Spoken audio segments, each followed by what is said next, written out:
Microprocessors made of silicon are the basis of our society. They're used in televisions, radios, video games, cars, aircraft, washing machines, central heating systems, and of course all of our computers. They're made in highly automated fabrication lines, and hundreds of microprocessors are made on each silicon wafer. If a wafer breaks during the production process, it is catastrophic. It can cost 2 or 3 days production to clean it out. It's a rare event, but nevertheless it costs several millions of euros every year per fabrication line. The important defects are the tiny cracks around the edge of the wafer. The silicon manufacturers asked us to develop a way of predicting which wafers would break in production machines. So Jordan Valley had a great product for analysing and detecting defects in wafers. However, they weren't sure how those defects affected the manufacturing process. The BitScan products use X-ray, and we do X-ray diffraction imaging with this equipment. With that, we are doing pictures of the inside of the wafers and measuring the defects that are on those silicon wafers. The BitScan basically is showing a lot of defects in wafers, but it doesn't tell you which one are important and especially which one are critical to the semiconductor industry. The role of CIT in the project is generate the control damage within wafers, model the stresses around them, and then trying to break them within the rapid thermal annealing furnace. We are creating some samples to deliver to the rest of the partners here. We are using the indentation technique to create some distortion and some fracture on the material. You have a tip. Essentially, you apply a load on the material, so you deform the material, creating an impression and also some cracks and some distortion of the material. In the SIDAM project, we use the Anchor and Diamond synchrotron radiation sources. These sources provide intense beams of X-rays which we use to study the cracks in the silicon wafers. Anchor is a strongly technology-oriented synchrotron user facility. We can understand it as operating a big carousel of electrons which are accelerated to the speed of light and now turning in this carousel, and if they change directions, then they are so happy to do that they radiate. And what's important is they radiate not normal radiation, they radiate radiation up to the hard X-ray range. And those X-ray photons are highly brilliant and highly collimated X-ray photons, so going in a straight direction in the way as a laser is doing. With those X-rays we can look deep into the structure and the dynamics of the materials.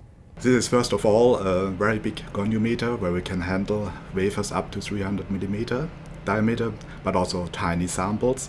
And for the smaller samples we have a heating equipment where we can go up maybe 1100, 1200 degrees Celsius for the high temperature in situ experiments. We checked again the crack formation in samples before a heating experiment. Then we inserted the heater and we looked in situ up to 1100 degrees how a crack was formed and propagated through a wafer, and a lot of thermal slip bands were also formed, and the interaction of these dislocations and slip bands was also documented in real-time movies.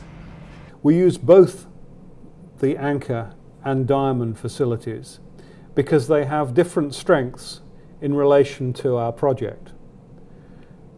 At Anchor, we have facilities to do experiments in situ, whereas the Diamond light source has an extremely small and brilliant source. This enables us to fully utilize facilities across Europe. So within this project, we have used finite element modeling in two ways. One was to calculate the stresses around cracks and see how a crack initiates around an indentation, how it evolves. And a second big work that has been done with finite elements deal with the furnace. So we were modeling the furnace, we were modeling the wafer inside the furnace and the temperatures within the wafer during a heat treatment.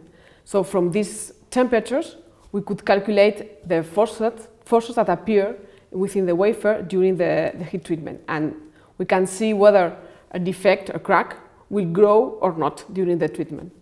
So like this, we are able to predict fracture.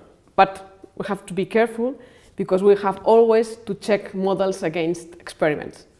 The contribution that we make to the CIDAM project is twofold. We assist with the X-ray diffraction imaging experiments, both performing the experiments in the synchrotron and with a lot of post-processing where we do three-dimensional rendering of that data. So essentially we produce really fancy 3D images, very much like your X-ray CAT scan data. But the other thing we do right here in one of our laboratories in DCU is we carry out what are called micro-Raman spectroscopy measurements.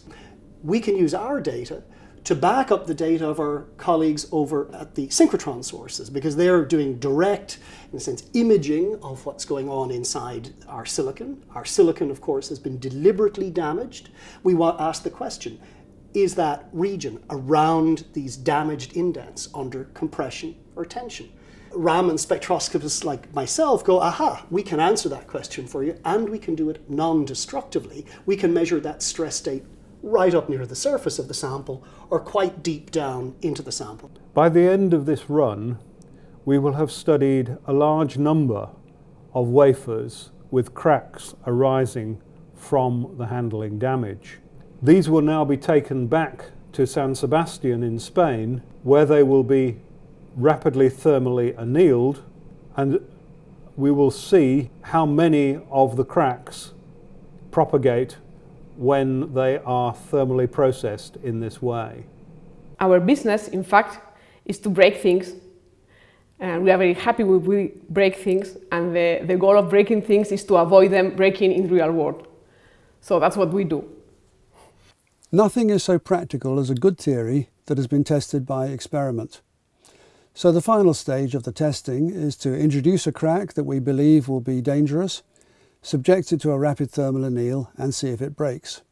The modelling of the furnace itself shows that the outside of the wafer heats and cools more rapidly than the inside.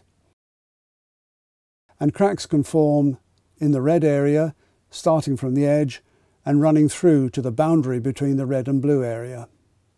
So we can now predict from the original X-ray image whether a wafer is likely to shatter during a certain thermal treatment.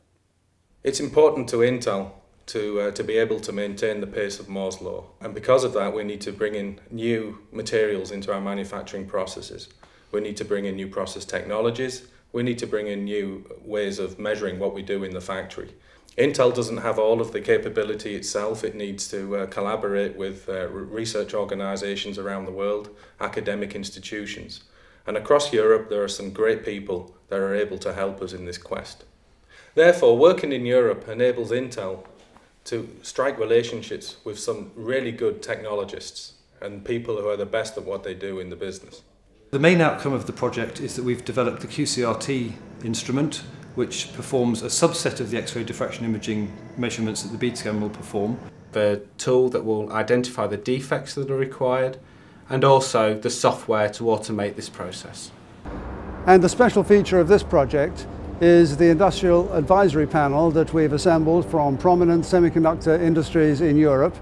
And these senior scientists meet every year in London in order to steer our project, to hear what we're doing, what we're planning to do, to give their advice, and of course to take the results back to their own companies to learn how to put our ideas and discoveries into production.